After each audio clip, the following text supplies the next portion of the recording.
Hey, folks, good morning and welcome to another episode of Steelers Morning Rush. I'm Alan Saunders. It is Tuesday, December 17th. The Pittsburgh Steelers will have a rare Tuesday practice today as they get ready for a Saturday game against the Baltimore Ravens this week. So I will be at the South Side a little bit later and then back here with another episode of Steelers Afternoon Drive with Zachary Smith around 6 p.m. Make sure you like, subscribe, hit that bell for notifications here on the YouTube channel so you don't miss an episode of Steelers Morning Rush, Steelers Afternoon Drive, practice videos, sights and sounds, all the stuff we got going on. Today I want to talk about Arthur Smith, his love with this toss play the Steelers have been running a lot that everybody seems to hate, and why it's good, why it makes sense, and why it hasn't necessarily always been working for the Steelers. So it's whiteboard time. We got our toss play here. I already drew it up, so we're saving ourselves a little bit of time here. But the Steelers usually run this out of 13 personnel. So you'll have a tight end here, a tight end here, and a tight end here. This is usually Pat Frymuth. Out here, this is some combination of Darnell Washington, Connor Hayward, and Michael Pruitt. Sometimes this guy is down here and as like a fullback instead of a wingback. Okay. But as you can see, against a pretty typical defensive alignment, okay, you have a backside edge player that you're leaving completely unblocked. Okay. You're going to work a double team on the one tag nose tackle type, working up to keep this linebacker from scraping. The tackle has to dominate this defensive end. And then you have one tight end who can come up here and keep this linebacker from scraping over. And then another tight end blocks this linebacker here one-on-one, and Pat can go get the safety. The whole idea of this play is to get Najee Harris one-on-one with some tiny little outside corner over here. Okay. That's the idea. And so I see people like, why do they run it with Harris? He's the big back. That's the point. The point is you get Najee over here. They don't think this guy can tackle this guy. So if you block it up this way, it works. It also gives you an interesting cutback lane here between the following the right guard.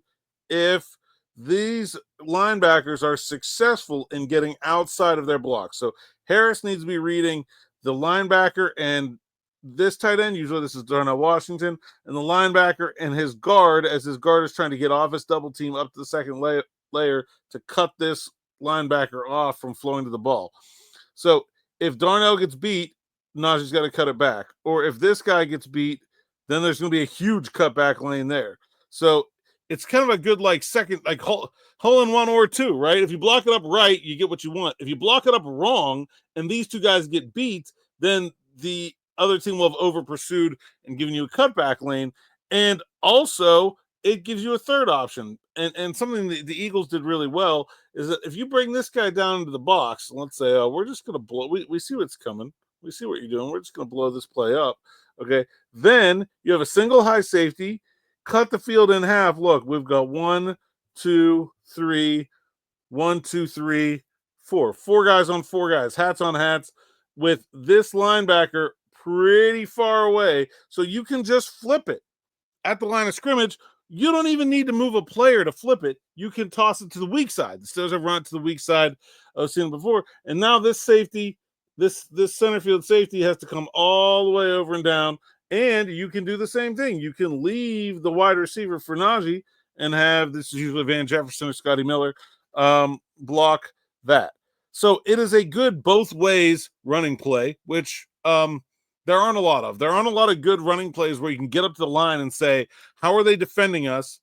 Oh, we're going to run the other way then. That's one thing. And then the other thing is it's good to it's if it's blocked correctly, it's going to get you a big back on a little DB somewhere. That's the idea. Why hasn't it been working? Well, Steelers offensive line did not block very well against the Philadelphia Eagles. They missed a lot of one-on-one assignments. And as with any slower developing running play, I wouldn't call it especially slow developing, but it's not a dive, right? Any slower developing running play, any zone running play, you're kind of marching forward as a unit, right? It's not man blocking. It's 5 guys moving together. In this case, it's 8 guys moving together. And it only really takes one screw up to let the whole thing fall apart. And so, like, a couple of times, the Eagles were sending Blankenship down into the box late. And so they were getting their overload after Wilson had the opportunity to flip the play. So he'd come up the line, do his checks, get ready to snap the ball. Then here comes Blankenship down. Now the Steelers are tossing it into an extra man. And it's too late at that point for Russ to change the play. They also just, have Jalen Carter. And like, he's really hard to block one-on-one. Like, he blew up a couple of these where maybe he didn't make the tackle, but he prevented, he single-handedly erased that cutback lane. So now you lose the second chance block, right? Like, so now if Carter blows up Mason McCormick, and now Najee's, he's headed outside, and all of a sudden now also Washington doesn't get his block, or Freiermuth doesn't get his block, or one of the linebackers scrapes over too fast for somebody to get it. They read the play too well. That cutback lane is gone because your right guard's just been obliterated or whatever. The Eagles also lined up in a bunch of really confusing fronts and formations. There's one that DB highlighted on Twitter where like it looked like basically a bear front, like a 4-4, where there should be 8 guys in the box, but there was just no left defensive end. And so it just, they moved Carter inside. There was nobody there. And Broderick Jones just kind of wandered into the second level and wasn't quite sure who to block because it's an unusual formation. This is the kind of things you can do when you have a really good defense. Does that mean the Steelers need to throw the toss play away? No. And certainly you can fumble a handoff. You can fumble an under center exchange. You can fumble a toss. I don't think Harris fumbling is any indication of anything.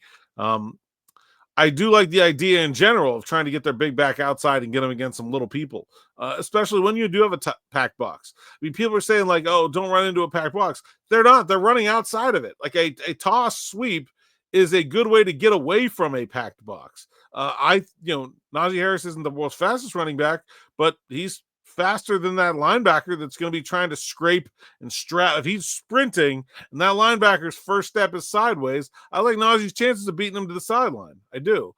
And so I think it makes a lot of sense for their personnel because Russell Wilson's a really smart quarterback and can make the kind of adjustments they're looking for at the line. It's also a play that probably won't lose you yardage very often. Najee in general has a lot of options in terms of places he can run. And so, like I said, even if you miss a block or 2 blocks, it can usually still work. But it didn't really against the Eagles, but it has. I mean, we've seen that play go off for big gains, but we've also just seen it be very reliably, 3, 4, 5 yards also. So, like, there's nothing wrong with the toss. I don't know why people hate it. I guess they're just going to hate on it. Somebody called it a jet sweep yesterday, which I think is really funny because that was the last play that Steelers fans irrationally hated on for no reason that like everybody in the world runs and there's nothing wrong with. And now we have the toss. So that's all I got for right now. Leave a comment if there's something else X's and O's you want me to break down. I try to do these sporadically on here, not every week, but some weeks. And I just try to show you the intent of what's going on, when it works, why it works, and when it doesn't, why it doesn't. That's all I got for now. I'll be back with more after practice. Like I said, like, subscribe, hit that bell for notifications, and we'll be back with me and Smitty at 6 p.m. Till then, thanks for listening, thanks for watching, and enjoy.